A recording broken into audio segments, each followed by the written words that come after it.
Alrighty here, Doc from North America on this war-torn Thursday. Crazy, crazy. We're not here. We're hearing some information. We saw where Lafayette. Hey, you guys, keep your heads down. Where you guys gave Stinger missiles to the Ukraine. Good for you. Bravo. And I guess I don't understand in the 21st century with controlling the canopy and in other words keeping control of the sky and so forth, how this all plays out. I understand last we heard was something like 6 or 7 MiGs have gone down and 5 or 6 tanks have been destroyed and so forth and so on. But overall, it just seems to be a very passive situation at the moment. Nothing too wild and crazy. So you can see this. The markets have stalled out. They stalled out hours ago. They fell, maybe 1,000 points on the Dow Jones Industrial. So and that's only like 2.4%. So it's not exactly like they're crushing the market in any real form here. I don't, I just don't understand the simplicity, I guess I would say, of thought. I really don't, but we'll see. From the Russian Federation side, I understand the nervousness of NATO, and I understand the nervousness. We have to live with Mr. Biden, so I mean, trust me, we're in the same boat as the Russian Federation and the rest of the world. We put up with Mr. Biden every day. You never know what he's going to do that's incoherent and ridiculous at the same time. So, we all have that problem right there. We know that Mr. Biden was part of the process that helped the invasion of Crimea back in 2014. Him and Mrs. Clinton, Mr. Obama, the three of them, made things pretty uncomfortable for the Russian Federation to the point where they tried to overthrow Mr. Putin, and I think we're just paying the price now. Still, unfortunately, the Ukrainians are feeling it more, But overall, the markets are pretty steady, I guess you could say. Consistent. They haven't really, like I said, they're not collapsing or going nuts. And you can see over here on that's the ruble. I have the ruble up there. I was going to throw the Swiss franc up, but since I have the ruble up there, let's take a quick look at that. You see there they spiked it up, and it's starting to back and fill, and we're actually playing with a daily sell here now, right there. Let's put that little red line in there. Obviously, since November 70 area, the product found its way all the way up to the 80 area, then went into a weekly sell and then lasted one whole week and back into the buy again here in February 11th. And you can see now we've gone from 75 to basically 85, especially yesterday. Or today, I guess you could say, especially today. We've gone up to touch the 85, and you can see it's flirting with the sell. So not totally convinced we're seeing the real story, but we'll watch and see how it plays out. We'll see, how many more Russian planes go down. Kind of seems like a poor investment as far as I'm concerned. But I guess if you're concerned about NATO, I mean, you got Romania and you got Hungary and you got all the Baltic states minus Belarus, and you have Poland, all part of NATO now. So I'm sure that does bother Mr. Putin and a lot of Russians, especially when you have a leader like Biden. You don't know what kind of foolish thing they're going to try to do next. All right. Anyhow, let's get over to the Swiss dollar-Swiss pairs trade right there. As you can see it on the J4X right here, it's trying to lift back up again. You see it's the second day of the green right there. We're a third day in the daily buy. We went into the buy there. They couldn't push it into the sell because we got a red and a green. And today we are seeing it lift back up again. Probably one of our bigger disappointments is the Bitcoin. The cryptos are not exactly, marching along the way we keep on thinking cryptos were supposed to function. And I got to the point where I was theorizing, and that asset What makes that asset more valuable than some other asset, or defines that asset versus any other asset? In other words, what makes it an interesting asset is the fact that you have the blockchain technology, and you have this ability to transact kind of away from the central banks. So that's the asset of it. And obviously, we're down from 69,000, almost 70,000, trading at 35,000. Let's just show you where it's at the moment. But when you go from basically 70,000 to 35,000, that's a 50% drop. And obviously, um, people are viewing it not as important. They just don't see it as important. Yeah. So I mean, here we have war on the continent on some minor level. I mean, it's not.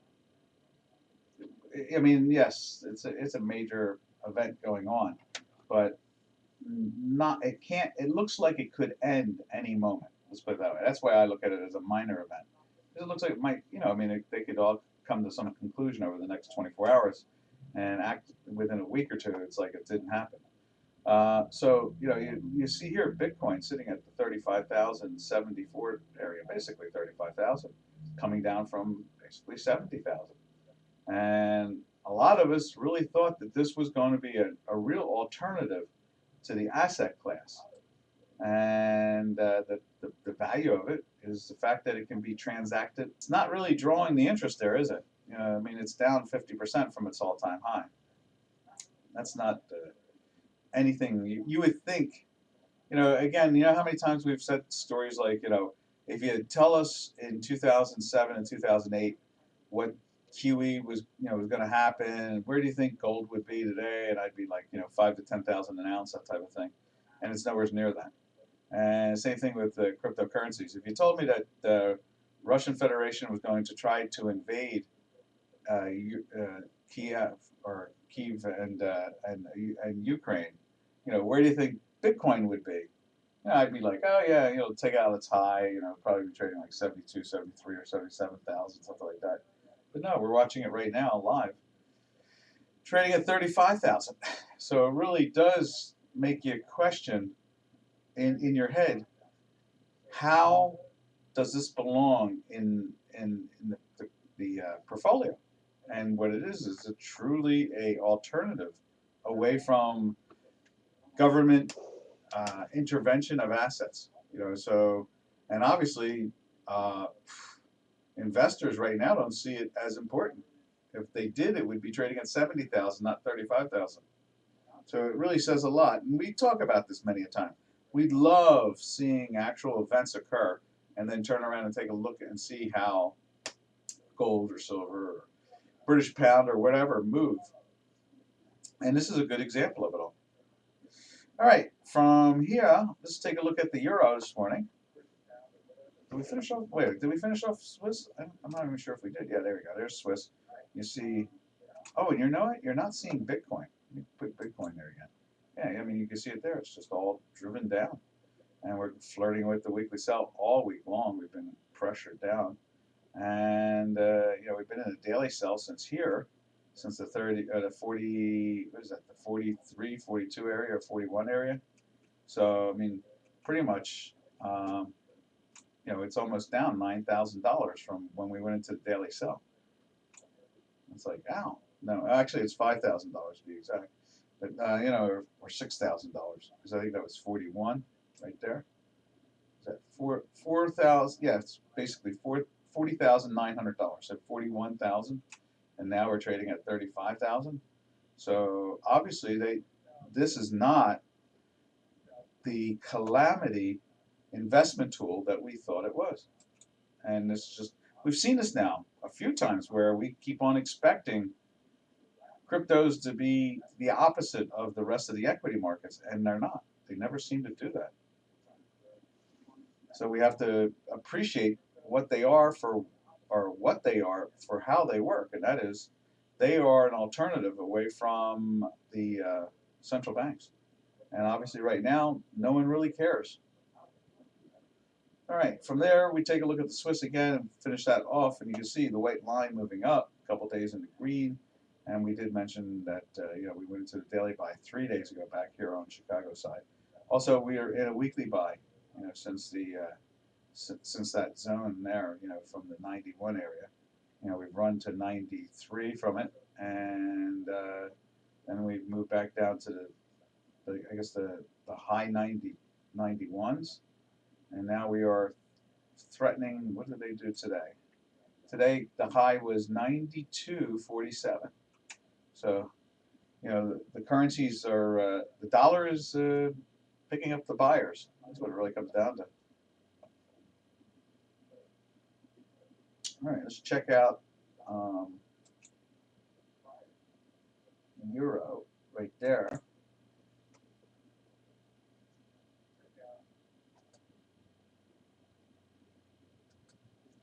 There's the euro right there. And what we see is, just more pressure down. And we've been in a daily sell now for 5 days. Yeah, 5 days we've been in a daily sell. We're in a weekly sell for a couple weeks. And they've been reading the tea leaves, I guess you could say, of dollar buying. We keep on thinking that they want to turn up. We've seen some really positive signs, but every time which is so, really good. I mean, I enjoy our math. 47, how are you? Crazy, crazy day, huh? It's not every day you watch Russian Federation fighter planes get knocked out of the sky,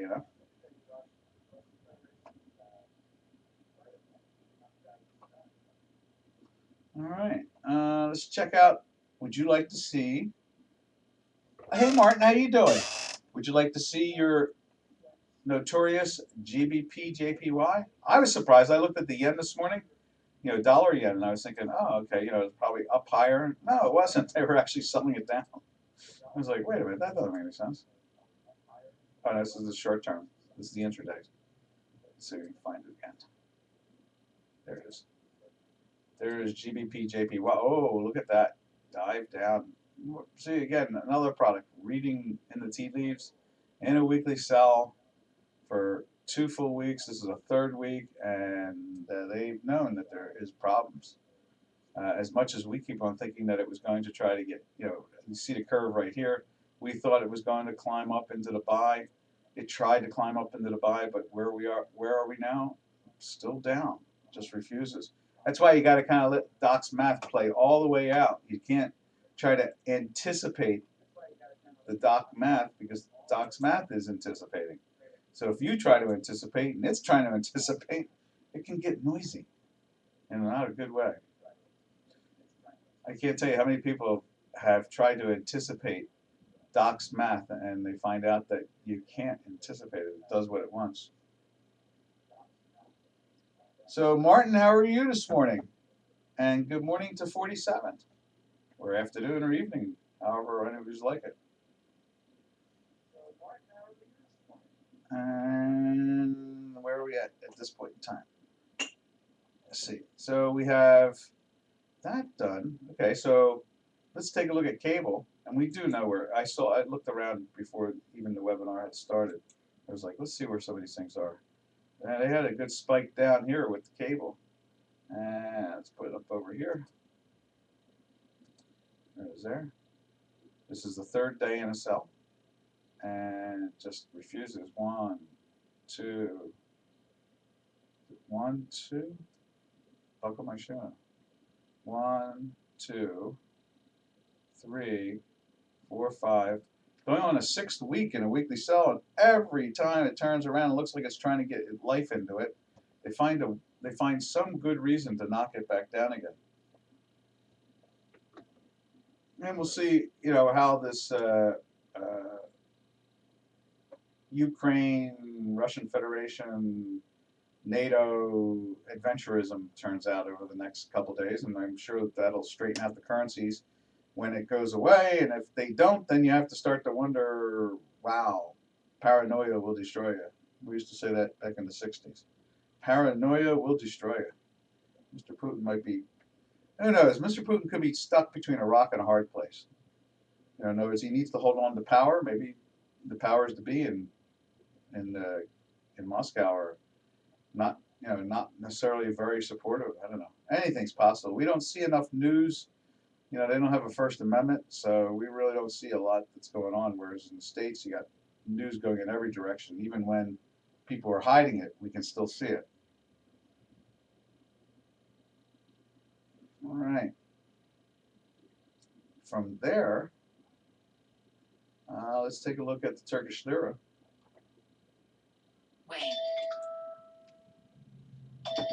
Let me just text this.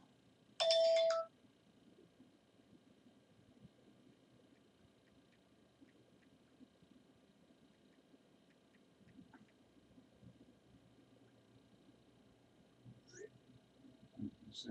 Let's have to answer that. Let's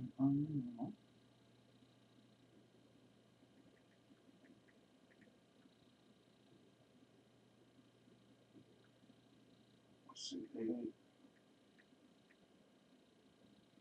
go. So, from there, let's take a look at Turkish lira.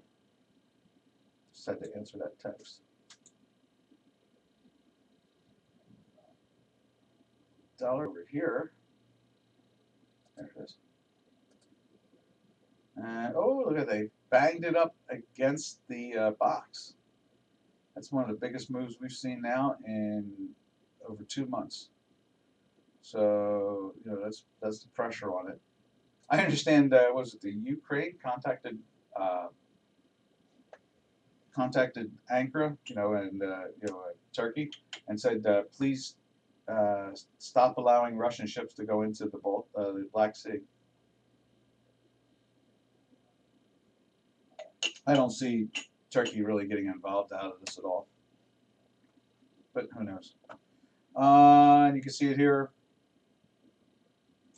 It's a pretty good move. We're at the top end of the range in the dollar Turkish lira. It's at right there. Hit the top end of our box. Interesting. Let's see.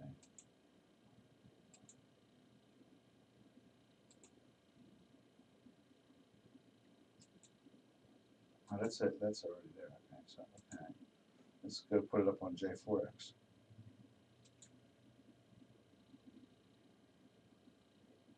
Right there. So that pressure has been on a lot of these products, and they've all been, pretty much known that this is going to happen. The math knew that this all calamity was going to happen. Matter of fact, out of all the products I follow, only one has actually shifted gears. Now we'll see what the meats do when they get going this morning. But the grains, phew, you want to see some, there's Turkish, dollar pairs trade, but check out the grains. Our grains keep on trying to roll over, and they would refuse. They would, the math would keep on saying, nope, not yet, maybe tomorrow. And we kept on seeing that action, and and now, look at this. I'm going to show you corn right there. Look at that spike up. We've been in a daily buy since back here, and we've been in a weekly buy for, I don't know, 15, 16, 17 weeks, something like that. We've been in a weekly buy since, what is that? That's September 25th. So September 25th, so October, November, December, January, February, 5 months now on a weekly buy. Let's see what the soybeans look like on J4X. There it is.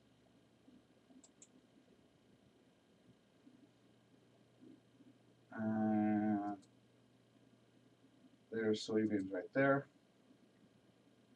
And you can see, the same kind of thing, big spike in a daily buy for the last 5 days, and it's been in a weekly buy since, what is that, November 20th.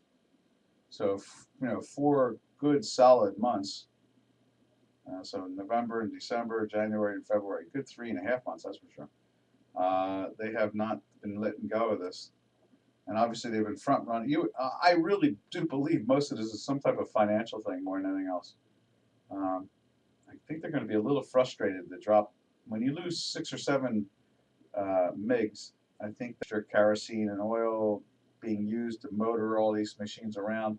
But when you actually lose 7 MIGs, that gets expensive because those things usually cost like, 60, $70 million, something like that. They're more expensive. And so, to lose $1 billion, like almost out the door, it's like, ouch, maybe we have to rethink this a little bit, but then obviously they find it important to do it. So I guess that's the best way to describe it. The Russian Federation has found it important to do, so that's what they're going to do. What to do, what to do, what to do. But you can see all the grains, wheats are the same way. All of them are. They're all running up. All right, from there we'll jump over to Canadian and see what's going on with the Canadian. There it is right there.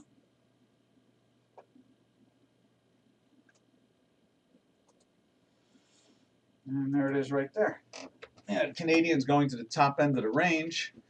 Just yesterday when it went into the sell, we thought, oh, well, maybe this is the beginning of something. Oil was, but oil is, I haven't shown you oil, but it has broken the $100 area. I saw Brent oil trading at, what was it, 105. And we're not seeing, obviously, Canada benefit from it. It's the opposite. They're selling the Canadian because they're doing that flight to safety thing they like to do. Every time the world goes crazy, first thing they do is they go and buy dollars, which is when you have a leader like Biden, boy, it does tell you that the dollar is so much more powerful than the political leadership itself. Because that one thing's for sure, no one would buy the currency if they thought that Mr. Biden had much of influence over it. All right. And that's where we leave, I guess, at this point. We're at the Canadian. You can see that. Canadian playing with the top end of the range. Same thing over here. It spiked up big time in Canadian. So the next thing is, you can see the weekly buy right there. 3 solid weeks. This is the 4th week of a buy. Just every time we think we're going to see it go into a sell, it refuses to. You can't anticipate Doc's math. Doc's math. I heard someone talking today about the great European psychiatrist, psychologist, philosopher Carl Jung, and how he would write things about it versus is. And I think that's an interesting thing. That's the same way with Doc's math. It's not if it is as it is, or as it it is. What is it doing? And I think that's the trick right there. Try not to whipsaw yourselves by anticipating. All right. From there we'll take a look at Brent sea oil. Why not? Right there, you can see that big spike that went up close to the 106 area. And let's take a look at gold. Gold I saw up about $70 or $55 or $65, something like that. Right there. And normally we would expect to see the Canadian going down in value, but not doing that because there's a flight to safety at the moment in currencies. As you can see in all the currencies we put up there, they're all losing to the dollar. All right, from there, let's see what the South African rand is doing. See, gold is rallying, and what's happening? We're getting beat up on the South African rand. So it is interesting to see how the flight to safety supersedes the investment concept altogether.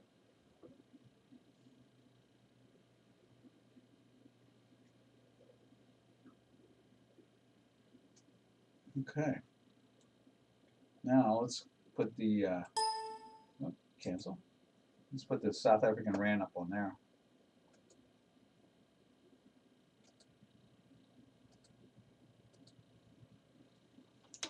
So flight to safety until all this calms down.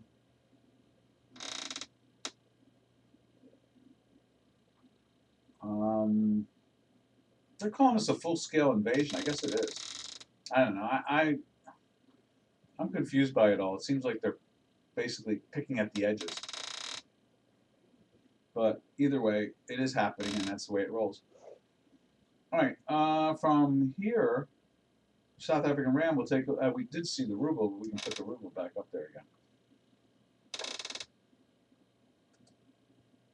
So in other words, like they're starting to give up on the ruble. Interesting. Yeah, a little pressure there. And we saw how that weekly, the last 3 weeks, knows that it wants to be up, not down. Let's take a look at it through J4X.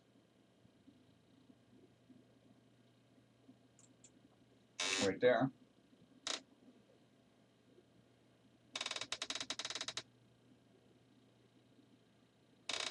And we see, what else we see here? It's trading at 85. Wow, boy, I'll tell you, it's got that feel like, are we really going to see 100 ruble to the dollar one day? Oh my God, it'll be like, will they be like the what do they call it, the yen? They'll be, trading the same way. It'll be like, wow, that's really crazy stuff. All right, from there we'll jump over to the yen, see what that's up to. But I was surprised a little bit. I thought we'd see that losing more. Now it's starting to perk up a little bit more, but still just on the edge. It's 2 days in a buy, going on a third day, and it was below the line. Now it's back above it, and we're in that second week of the daily buy. Oh, weekly buy. I'm sorry, weekly buy. Just put it up on the screen here on J4X, right there. And it really does have that feel in many ways, where they're going to try to make a new high, but I guess we got to break out here at this point, not this moment today, but got to take out the high of 2 weeks ago, right here. Take out that 116.34 and actually get some legs and get going from there. We're in the weekly buy, so I'm a little surprised.